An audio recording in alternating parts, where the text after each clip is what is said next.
ముఖ్యంగా సిగాచి ఘటన జరిగి ఇవాళకి దాదాపు నెల రోజులు పూర్తిగా వస్తా ఉంది. చనిపోయిన కుటుంబాలు వాళ్ళ నెల మాసికాన్ని జరుపుకుంటా ఉన్నారు.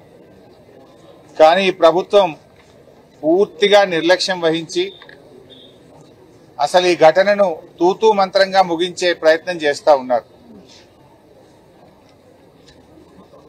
ముఖ్యమంత్రి గారు సంఘటనా స్థలానికి వచ్చి ₹1 కోటి ఎక్స్గ్రేషియా ప్రకటించి వెళ్లారు. నెల రోజులైంది, ఒక్కరికి కూడా ₹1 కోటి రాలేదు. ఈరోజు ఆ చనిపోయిన కుటుంబ సభ్యుల్లో చూస్తే కొంతమంది మిస్సింగ్ ఉన్నారు.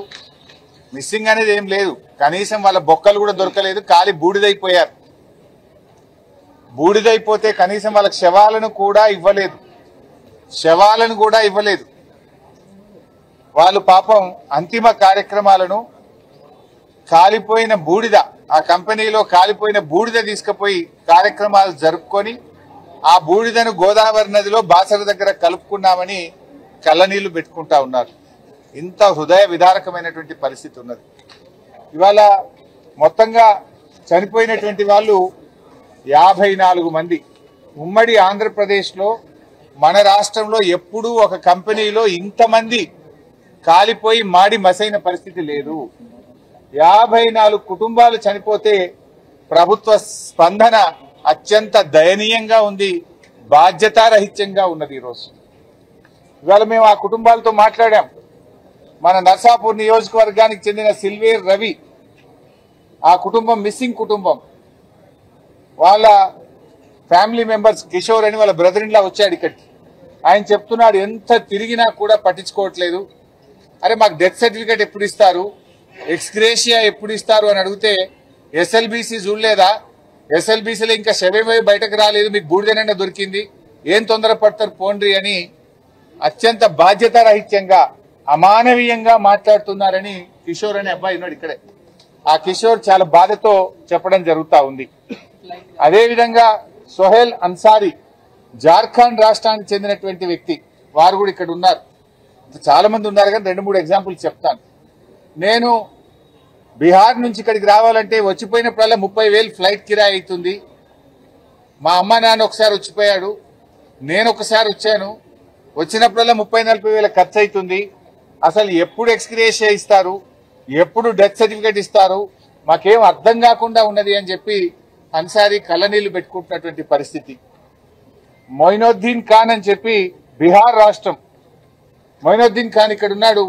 28 రోజుల నుంచి ఆఫీసుల చుట్టూ తిరుగుతా ఉన్నాను, 3 నెలలు అయిద్దో తెలియదు, 6 నెలలు అయిద్దో తెలియదు, ఏడాది అవుతుందో తెలియదు అని ఏమీ చెప్పట్లేదు సార్, మాకంతా అయోమయంగా ఉంది అని చెప్పి మొయినుద్దీన్ ఖాన్ బాధపడతా ఉన్నాడు.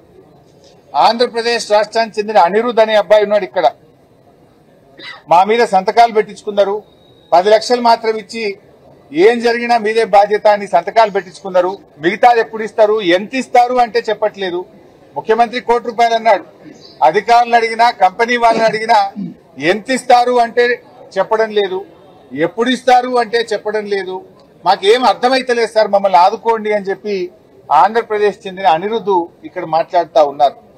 అదేవిధంగా సతీష్ కుమార్, ఉత్తరప్రదేశ్ రాష్ట్రం, DNA టెస్ట్ చేస్తే ఒక ముద్ద ఇచ్చిండ్రు. మా నాన్న ఆనవాళ్లు కూడా లేవు, ఒక ముద్దను తీసుకుపోయి మేము కార్యక్రమాలు చేసుకున్నాము. అయితే అక్కడికి వెళ్లి ఐలా అధికారి సుబ్బు గారిని కలిస్తే మెల్లమెల్లగా వస్తాయి, ఊకే తిరగద్దు అని మమ్మల్ని బాధ్యతారహిత్యంగా సమాధానాలు ఇస్తున్నారు. మాకు చాలా ఇబ్బందిగా ఉంది, మమ్మల్ని ఆదుకోండి అని ఉత్తరప్రదేశ్ చెందినటువంటి సతీష్ కుమార్ చెప్తా ఉన్నాడు. నేను ఐలా దగ్గరికి వెళ్లి అడిగాను, అక్కడ సుబ్బు అనే అధికారి ఉన్నాడు, బాధ్యతారహిత్యంగా చెప్తుండు. అడిషనల్ కలెక్టర్ ని కలిసాం, ఎవరిని కలవాలో మాకు అర్థమైతలేదు, ఎవరు బాధ్యత తీసుకోవడం లేదు, మమ్మల్ని ఆదుకోండి అని చెప్పి మా దృష్టికి తెచ్చారు. అమ్మాయి సంజుదేవి ఇప్పుడే మాట్లాడింది. ఆమెకైతే ఆ చనిపోయినప్పుడు అంత్యక్రియలకు ఇచ్చిన డబ్బే తప్ప అందరికీ ఇచ్చినట్టు 10 లక్షలు కూడా రాలేదు. వాళ్ళ భర్త చొటేల్కల్, ఆయన చనిపోయారు. నేను మధ్యప్రదేశ్ రాష్ట్రం సాత్నా జిల్లా, అక్కడ ఉంటే ఇక్కడ డబ్బులు రావేమో అని అటు కుటుంబ సభ్యుల్ని వదిలిపెట్టి నేను ఇక్కడే ఉంటున్నాను, ఒక్కదాన్ని ఉంటున్నాను, ఒంటరిగా తిరుగుతున్నాను, మాకు ₹1 రాలేదు. ఎవరి దగ్గరికి పోయినా అటుపో అంటే ఇటుపో అంటున్నారు, ఇటుపో అంటే అటుపో అంటున్నారు. కొంతమందికి 10 ఇచ్చారు, నాకు ఆ 10 లక్షలు కూడా రాలేదు, చెప్పిందేమో 1 కోటి, ఏమీ రాలేదు అని అమ్మాయి కంటతడి పెట్టుకుంటా ఉంది. అలా చాలా ఉన్నాయి. ఇంకా హరి ఉన్నారు, స్నేహరాణి ఉన్నారు, ఇంకా కొంతమంది ఆసుపత్రుల్లో వైద్యం పొందుతున్నారు. ఇలా హాస్పిటల్లో వైద్యం పొందే వాళ్ళు తీవ్రంగా గాయపడ్డ కొన్ని కుటుంబాలు ఉన్నాయి. ఆ తీవ్రంగా గాయపడ్డ కుటుంబాలకు 10 లక్షలు మాత్రమే ముఖ్యమంత్రి ప్రకటించారు. వాళ్లకు 50,000 ఇచ్చి చేతులు దులుపుకున్నారు. అసలు ఇక కొంతమంది ఇప్పుడు ఇందాక చెప్తున్నారు, ఒక అబ్బాయి హాస్పిటల్లో ఇక ఆయన నడవలేడు, నడవడానికి 2 ఏళ్లు పడుతుందో 3 ఏళ్లు పడుతుందో తెలియదు అంటున్నారు. 50,000 ఇచ్చి చేతులు దులుపుకుంటే ఎట్లా? ఈ అమ్మాయి సుష్మా, కరీంనగర్ జిల్లా జమ్మికుంటకు చెందిన సుష్మా చాలా తీవ్రంగా గాయపడ్డది. 50,000 ఇచ్చి చేతులు దులుపుకున్నారు. వీళ్ళ పరిస్థితి ఏంది? వాళ్ళ కుటుంబ సభ్యులు ఇలికిరా ఎట్లా కట్టాలి, మేము ఎట్లా బతకాలి సార్ అని చెప్పి వాళ్ళు బాధపడతా ఉన్నారు. ఇతను పేరేంది, అభిలాష్. ఇతను 2 కాళ్ళు చచ్చుపడిపోయినాయి. ఈ కాళ్ళు లేచి నడిచే పరిస్థితి లేదు. నెల రోజులైంది. 50,000 ఇచ్చి చేతులు దులుపుకున్నారు. తీవ్రంగా గాయపడిన వాళ్లకు 50 లక్షల రూపాయలు ఇచ్చి నెల నెల వేతనం ఇచ్చి ఆ కుటుంబాలను ఆదుకోవాలని చెప్పి మేము డిమాండ్ చేస్తున్నాం. ఇచ్చింది 50,000. ఇప్పుడు చివరికి ఏం దాకా వచ్చిందంటే పరిస్థితి, పాపం ఒక ఆర్గనైజేషన్ సైంటిస్ట్ ఫర్ పీపుల్ అనే ఆర్గనైజేషన్ హైకోర్టులో కేసు వేసింది. అంటే హైకోర్టులో కేసు వేయాల్సిన పరిస్థితి ఏమొచ్చింది? రాజకీయ సంస్థలు కాదు, రాజకీయ పార్టీలు కాదు, రాజకీయ నాయకులు కాదు, స్వచ్ఛంద సంస్థలు, సోషల్ ఆర్గనైజేషన్స్ ఈ కుటుంబాలను ఆదుకోండి అని చెప్పి హైకోర్టులో రిట్ పిటిషన్ వేసి వీళ్ళ తరఫున పోరాడే పరిస్థితి వచ్చింది. అంటే ప్రభుత్వం ఫెయిల్ అయితేనే కదా హైకోర్టుకు పోవాల్సి వచ్చేది. ప్రభుత్వం మంచిగా పట్టించుకుంటే ఎందుకు హైకోర్టుకు పోతారు? సైంటిస్ట్ ఫర్ పీపుల్ అనే ఆర్గనైజేషన్ ఈరోజు హైకోర్టుకు వెళ్లి ఆ కుటుంబాలను ఆదుకోండి అని చెప్పి పోరాటం చేసే పరిస్థితి ఏర్పడ్డది. ఇది పూర్తిగా ఈ ప్రభుత్వం యొక్క వైఫల్యం. ఇంకా బాధ కలిగేది ఏంటంటే, అసలు మరణించిన వాళ్ళెందరూ, క్షతగాత్రులు ఎందరు అనే సమాచారం అధికారికంగా ఈ రోజు వరకు ప్రకటించలే. కరెక్ట్ లెక్క ఎందరు చనిపోయినరు, ఎందరు తీవ్రంగా గాయపడ్డారు, ఎందరు తక్కువగా గాయపడ్డారు, ఆ వివరాలే ఈ రోజు వరకు అఫీషియల్ గా చెప్పట్లేదు. తర్వాత మృతుల్లో ఎంతమందికి డబ్బులు ఇచ్చారు, గాయపడ్డ వాళ్ళకి ఎంతమందికి డబ్బులు ఇచ్చారు, ఎవరెవరికి ఎంత ఇచ్చారో చెప్పిందా ఈ రోజు వరకు? అఫీషియల్ గా ఎందుకు గవర్నమెంట్ చెప్పడం లేదు? ఎందుకు దాచిపెట్టే ప్రయత్నం చేస్తున్నారు? చనిపోయిన వాళ్ళ పేర్లేంది, ఎవరెవరికి ఎంత డబ్బు ఇచ్చారో అఫీషియల్ గా చెప్పండి. క్షతగాత్రులు ఎవరు, వారికి ఎంతెంత డబ్బులు ఇచ్చారో అఫీషియల్ గా చెప్పండి. అంటే మొత్తం దాచిపెట్టే ప్రయత్నం చేస్తా ఉన్నారు. అసలు కొంతమందికి 10 లక్షలు ఇచ్చారు, కొంతమందికి 10 లక్షలు కూడా ఇవ్వలేదు, కొంతమందికి 15 లక్షలు ఇచ్చారు, కొంతమందికి ఆ 15 లక్షలు కూడా ఇవ్వలేదు. అందువల్ల ఇప్పటి వరకు ఎవరెవరికి ఎంత నష్టపరిహారం ఇచ్చారనే వివరాలను వెల్లడించడంలో గోప్యంగా ఎందుకు పెడతా ఉన్నారు? ఈరోజు సమాధానం చెప్పాల్సిన అవసరం ఉంది. ఇది ఎఫ్ఐఆర్ కాపీ, ఈ ఘటనలో చేసిన ఇది ఎఫ్ఐఆర్ కాపీ, ఇదేమో కంప్లైంట్. ఇది ఎఫ్ఐఆర్ కాపీ, ఇది కంప్లైంట్. కంప్లైంట్ ఏమిచ్చారు? చనిపోయినటువంటి జగన్మోహన్ యొక్క కొడుకు యశ్వంత్ ఇచ్చినటువంటి కంప్లైంట్. చనిపోయిన కార్మికుడు జగన్మోహన్ చనిపోతే ఆయన కొడుకు యశ్వంత్ కంప్లైంట్ ఇచ్చాడు. ఆ కంప్లైంట్ లో ఎంత స్పష్టంగా చెప్పారంటే, ఈ సిగాచి కంపెనీలో పాతబడిన మెషినరీ ఉండడంతో ప్రమాదం సంభవిస్తుందని ఎన్నోసార్లు మా నాన్న మరియు ఇదే కంపెనీలో పనిచేయుచున్న వర్కర్లు కంపెనీ మేనేజ్మెంట్ కు చెప్పడం జరిగింది. అయినా మేనేజ్మెంట్ ఉద్దేశపూర్వకంగా కావాలని అదే పాతబడిన మెషినరీలతో పనిచేయించారు. ఇలాగా పనిచేస్తే చాలా ప్రాణ నష్టం జరుగుతుందని మరియు తీవ్రమైన హాని కలిగే అవకాశం ఉన్నదని మా కుటుంబ సభ్యులకు నాన్న చెప్పుతూ చాలా సార్లు బాధపడేవాడు అని ఇంత స్పష్టంగా కంప్లైంట్ ఉంది. ఈ కంప్లైంట్ మీదనే ఎఫ్ఐఆర్ అయింది. ఇందులో యాజమాన్యం నిర్లక్ష్యం ఉంది. పాత మిషనరీతో పనిచేయడం వల్ల ఈ సంఘటన జరిగింది అంటే ఇంతవరకు యాజమాన్యం మీద కేసు పెట్టలే. ఇంతవరకు యాజమాన్యానికి సంబంధించి ఒక్కరిని అరెస్ట్ చేసిందా? అంటే నేను అడుగుతున్నా, రేవంత్ రెడ్డి ఎవరిని కాపాడే ప్రయత్నం చేస్తున్నావు? యాజమాన్యంతో ఎందుకు కుమ్మక్కైనావు నువ్వు? ఎందుకు యాజమాన్యం మీద కేసు పెట్టలే, వాళ్ళని అరెస్ట్ చేయలేదు? కంప్లైంట్ లో స్పష్టంగా ఉంది. ఈ కంప్లైంట్ మీదనే ఎఫ్ఐఆర్ అయింది. యాజమాన్యం నిర్లక్ష్యం వల్ల, పాత మిషనరీ పెట్టడం వల్ల, ఎన్నోసార్లు చెప్పిన నిర్లక్ష్యం చేయడం వల్ల ఈ బ్లాస్టింగ్ జరిగింది, దీంట్లో మా వాళ్ళు చనిపోయారని అంత స్పష్టంగా కంప్లైంట్ వస్తే రేవంత్ రెడ్డి ఎందుకు యాజమాన్యాన్ని కాపాడుతుంది? యాజమాన్యంతో ఉన్న లాలూచి ఏంది అని నేను అడుగుతా ఉన్నా. ఎందుకు యాజమాన్యానికి సంబంధించిన వ్యక్తులను ఈ రోజు వరకు అరెస్ట్ చేయలేదు? దీనికి సమాధానం చెప్పాలని చెప్పి కూడా నేను ప్రభుత్వాన్ని డిమాండ్ చేస్తా ఉన్నా.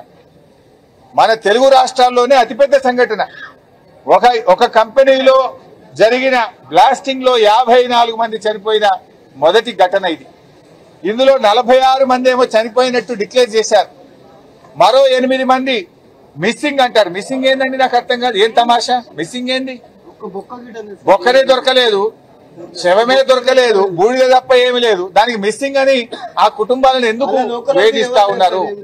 ఆ 8 మందిని వెంటనే డెత్ డిక్లరేషన్ చేయండి. ఆ 8 కుటుంబాలకు కూడా వాళ్ళకి డెత్ సర్టిఫికేట్ ఇవ్వండి, ఎక్స్గ్రేషియా అందించండి. ఆ కుటుంబాలను కూడా ఆదుకోవాలని కోరుతా ఉన్నా.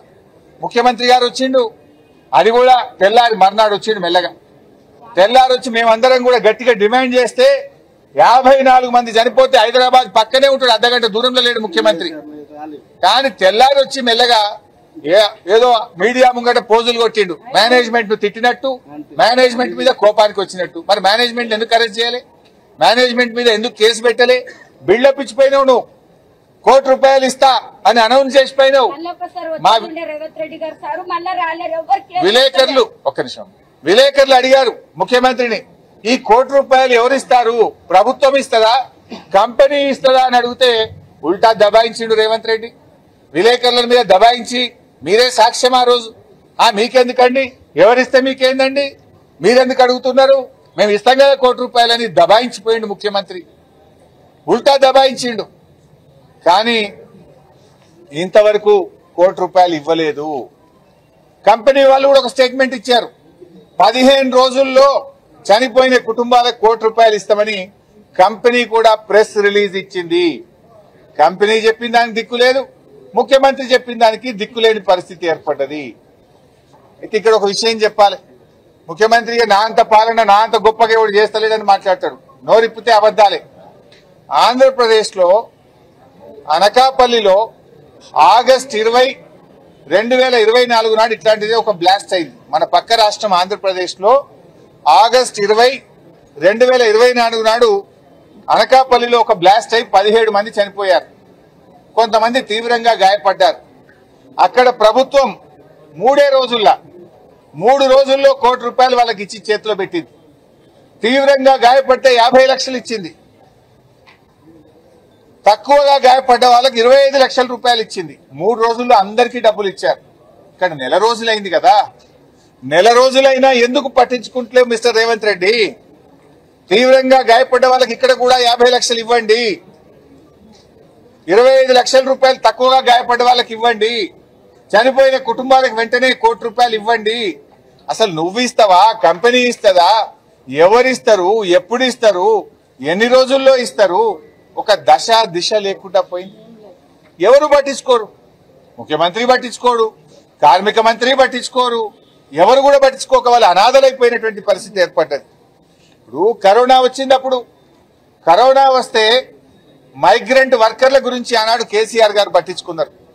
కేంద్ర ప్రభుత్వాన్ని రైళ్లు పెట్టండి అంటే రైళ్లు పెట్టకపోతే కేసీఆర్ గారు రాష్ట్ర ప్రభుత్వ డబ్బుల చేత రైళ్లు పెట్టి వాళ్ళకి అన్నం పెట్టి చీఫ్ సెక్రటరీని కూడా మంత్రులను రైల్వే స్టేషన్ పంపించి వాళ్లను రైలు ఎక్కించి బీహార్ కు, జార్ఖండ్ కు, ఛత్తీస్గఢ్ కు, ఒరిస్సాకు, స్వంత రాష్ట్రాలకు పంపించింది. ఒక గొప్ప మాట చెప్పాడు KCR, they are also the partners. Hyderabad అభివృద్ధిలో వాళ్ళు భాగస్వాములు. వలస కార్మికులందరూ కూడా మా బిడ్డలే, మా హైదరాబాద్ అభివృద్ధిలో వాళ్ళు భాగస్వాములు అని కేసీఆర్ చెప్పారు. కానీ నువ్వేం చేసినావు నాయన? నువ్వేం చేసినావంటే వాళ్ళను సన్ డ్రాప్ అని నూనె ఉంటది కదా, ఆ నూనె డబ్బాలల్లో ప్యాక్ చేసిండు శవాలను. సన్ డ్రాప్ నూనె డబ్బాలల్లో శవాల ముద్దలు వేసి ప్యాక్ చేసి వాళ్ళను డబ్బాలలో పెట్టి వాళ్ళ చేతికి ఇచ్చిండు. ఇవో నీ బాధ్యత ఇది. రాష్ట్రం పరువు పెంచేది, రాష్ట్ర ప్రతిష్ట పెంచేది, రాష్ట్ర గౌరవం పెంచేది ఇదేనా?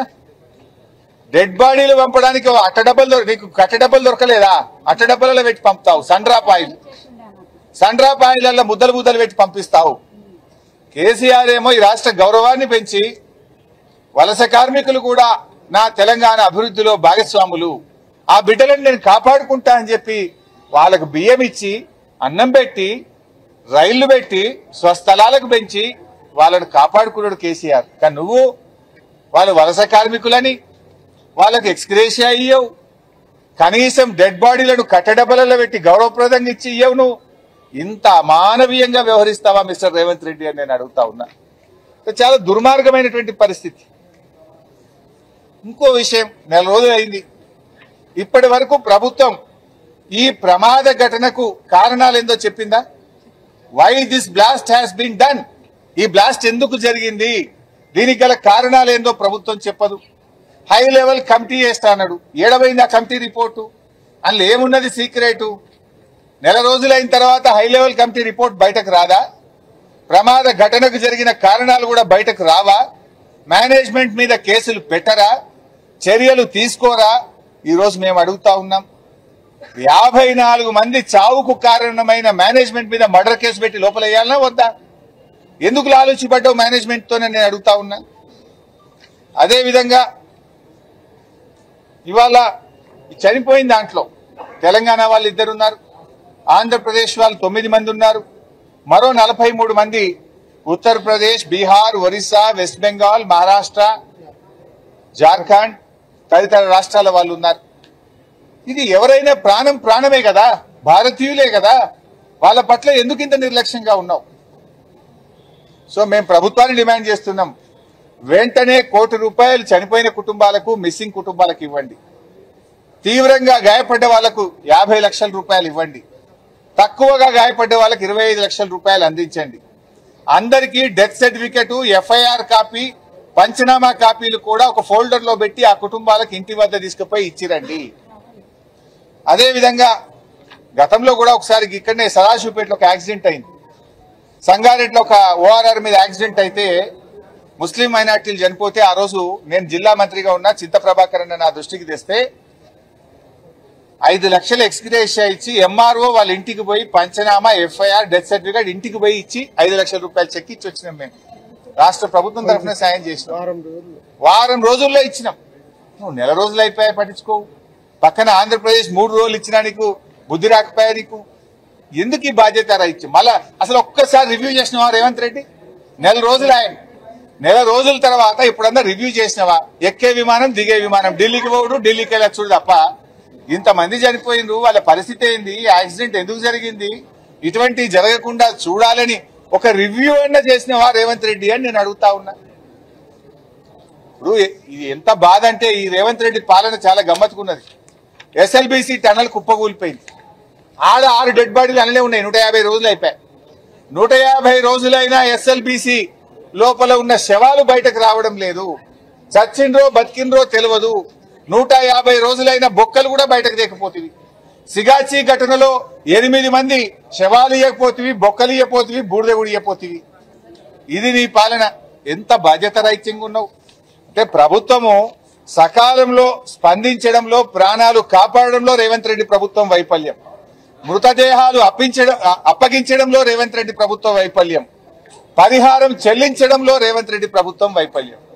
నువ్వు సకాలంలో స్పందించుంటే ఆ రోజు మేము వచ్చినాం, అరే వాళ్ళని ఏదైనా అపోలోకో, యశోదాకో, లేకపోతే ఏదైనా నిమ్స్ హాస్పిటల్కో, ఒక హై లెవెల్ హాస్పిటల్ కు తీసుకెళ్ళు, బాగా గాయపడ్డారు, వాళ్ళు బతుకుతారయ్యా అంటే నువ్వు పట్టించుకోవు. ఇప్పుడు హాస్పిటల్లో చేరినాక 6 చచ్చిపోయిందమ్మా. నువ్వు నిజంగా మంచి హాస్పిటల్లో జాయిన్ చేస్తే 6 ప్రాణాలు బతుకుతుండే కదా. నువ్వు సరిగ్గా ఇక లోకల్ ఏదో చిన్న హాస్పిటల్లో సౌకర్యాలు లేని దవాఖానలో పెట్టివి, 6 ప్రాణాలు తీసుకుంటేవి. ఇప్పటికీ ఇంకా 14 మంది దవాఖానలుంటే ఇంకా 5 పరిస్థితి విషమంగా ఉంది. ఇంకో 5 చావు బతుకుల్లో కొట్టుమిట్టాడుతున్నారు. వాళ్ళకన్నా మంచి వైద్యం ఇయ్యి. ప్రాణం ప్రాణమే కదా. మన కుటుంబ సభ్యులో, నీ కుటుంబ సభ్యులో ఉంటే ఇట్లనే చూస్తావా నువ్వు? ప్రాణం ఎవరిదైనా ఒకటే కదా. ఆ 14 మందిలో ఇంకో 5 మంది చావు బతుకుల్లో ఉన్నారు. వాళ్ళనన్నా కాపాడే ప్రయత్నం చెయ్యి. వాళ్ళకు మంచి వైద్యం ఇప్పించాలి. ఆ కుటుంబాలకు కూడా ఒక ₹50 లక్షల సహాయం చెయ్యండి అని చెప్పి నేను ప్రభుత్వాన్ని డిమాండ్ చేస్తా ఉన్నా. అంటే ఇవాళ ఎస్ఎల్బిసిలో కూడా ఏం జరిగింది? ఆ డెడ్ బాడీలు బయటకు తెలియదు ఇంతవరకు. అదేంటి హెలికాప్టర్లు వేసుకొని రోజొక్క మంత్రి పోయిండు, చేపల పులుసు వండించుకున్నాడు ఒక మంత్రి. మనం చూసినాం కదా ఎస్ఎల్బిసిలో. చేపల పులుసులో మంచుకుంటాయిరా వండరా అంటాడు. సచ్చి వాళ్ళు ఏడుస్తుంటే నాకు చేపల పులుసు కావాలట ఒక మంత్రికి. ఆ రోజొక్క మంత్రి హెలికాప్టర్లో పోవుడు, రోజొక్క డేట్లు పెట్టుడే తప్ప బాడీలు బయటకు తెచ్చింది లేదు. అక్కడ కూడా కుటుంబాలను ఇప్పటిదాకా ఆదుకున్నది లేదు. అక్కడ కూడా ఇప్పటి వరకు ఎక్స్గ్రేషియా చెల్లించింది లేదు. అంటే ఎస్ఎల్బిసి ఘటన అయినా సిగాచి ఘటన అయినా ప్రభుత్వం యొక్క బాధ్యత రహిత్యం స్పష్టంగా కనబడతా ఉంది.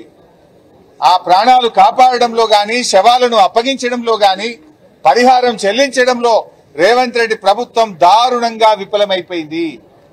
మాట్లాడితే ఎవరైనా సోషల్ మీడియాలో పోస్ట్ పెట్టేవని అరెస్ట్ చేసినావు. అరే 54 మంది చావుకారమైన సిగాచి యాజమాన్యాన్ని ఎందుకు అరెస్ట్ చేయవు? 54 మందిని పొట్టలో పెట్టుకున్నానేమో ఇడిచిపెడతావు. సోషల్ మీడియాలో నీ తప్పులెత్తి చూపితే కేసులు పెడతావు, జైల్లో పెడతావు. బిడ్డ అంటే ఏంది? ఎవరి కోసం పనిచేస్తున్నావు? ఎవరి కోసం పనిచేస్తున్నావు? ఇలా ప్రజలకు సమాధానం చెప్పాల్సిన అవసరం ఉంది. ఎస్ఎల్బిసిలో కూడా వాటికి అనేక సహాయక బృందాలు వచ్చినాయి. సహాయక బృందాలను సమన్వయం చేయడంలో కూడా ఫెయిల్ అయిపోయారు. నిర్ణయాలు తీసుకోవడంలో ఆలస్యం చేశారు. ఇవాళ ఎస్ఎల్బిసి ప్రాజెక్టు భవిష్యత్తే ప్రశ్నార్థకం అయిపోయింది. ఎస్ఎల్బిసి ప్రస్తావన ఎందుకు వచ్చిందంటే అక్కడ 150 రోజులైనా 6 శవాలు ఇప్పటికీ దొరకలేవు. ఇక్కడ సిగాచి ఘటనలో 8 శవాలు దొరకలేవు. మిస్సింగ్ అంటున్నారు. మిస్సింగ్ ఏందండి? ఇంత పెద్ద ప్రభుత్వం మనిషి ఉన్నాడా పోయిందా చెప్పరా మీరు? ఆ మిస్సింగ్ పేరు మీద ఎన్ని రోజుల వరకు వాళ్ళకి డెత్ సర్టిఫికేట్ ఇస్తారు? ఎన్ని రోజులకు వాళ్ళకి ఎక్స్గ్రేషియా ఇస్తారు? ప్రభుత్వం రివ్యూ చేయాలి. మిస్సింగ్ అయినా చనిపోయినా 54 మందికి తక్షణమే కోటి రూపాయలు ఇవ్వాలని మేము డిమాండ్ చేస్తున్నాం. ఈరోజు జిల్లా కలెక్టర్ గారికి మేము అన్ని విషయాలు కూడా చెప్పి బాధితుల పక్షాన వాళ్ళ యొక్క బాధను, వాళ్ళ గోసను వినిపించే ప్రయత్నం చేశాం. ప్రభుత్వం స్పందిస్తుందని, ప్రభుత్వం ఆ కుటుంబాలను ఆదుకుంటుందని మేము ఆశిస్తా ఉన్నాం. ఒకవేళ స్పందించకపోతే మాత్రం మేము మా యొక్క పోరాటాన్ని మరింత తీవ్రతరం కూడా చేస్తాం. నేను ఒకటే ముఖ్యమంత్రితో కోరేది ఒకటే, ఇలాంటి విషయంలో కూడా మీరు బాధ్యతారహిత్యంగా ఉండొద్దు. కొంత బాధ్యతగా వ్యవహరించండి. మానవీయ కోణంలో ఆదుకోండి. వెంటనే తగిన నిర్ణయాలు తీసుకోండి. మేము తొందరపడలే కదా. నెల రోజులు ఆగిన తర్వాత ఇవాళ కలెక్టరేట్కి వచ్చాం. నెల రోజుల తర్వాత వాళ్ళ రోదనలు విని వాళ్ళ బాధ చూడలేక మేము వచ్చి రిప్రజెంట్ చేశాం. మిమ్మల్ని నిద్ర లేపుదామని వచ్చాం, మిమ్మల్ని తట్టి లేపుదామని వచ్చాం. ఇప్పటికైనా స్పందించండి. గమ్మత్ ఏంటంటే నేను శనివారం నాడు మా స్థానిక నాయకులకు చెప్పాను, మండే రోజు వెళ్దాము ఆ బాధితులను ఆదుకుందామని చెప్తే నిన్నటి నుంచి ఒకటే ఫోన్లు అట వీళ్ళకి, మీరు ఓకూరి మీకు సాయం చేస్తామని. మరి నెల రోజులు ఏం చేసింది? మేము ఇవాళ వస్తామంటే ఫోన్లు అట నిన్నటి నుంచి. వీళ్ళకి ఫోన్లు వచ్చినాయట. వచ్చినాయా? ఎప్పుడు వచ్చినాయి? నిన్న వచ్చినాయి. నేను ఇవాళ వస్తా అంటే నిన్న ఫోన్లు కొట్టి వాళ్ళకి. సరే స్పందించారు, సంతోషం. ఫోన్లు కాదు నాయన, వాళ్ళకి ఇచ్చే ₹1 ఇచ్చే ఆదుకోండి. మీకు కావాలంటే పులదండ వేస్తాం, మాకేం బాధ లేదు. మా ఆవేదన ఆ కుటుంబాలను ఆదుకోండి. వాళ్ళకు ధైర్యాన్ని ఇవ్వండి, వాళ్ళ పిల్లలకు ఉద్యోగాలు ఇవ్వండి, ఆ కుటుంబాలను నిలబెట్టండి అని చెప్పి మేము ప్రభుత్వాన్ని కోరుతా ఉన్నాం. Thank you.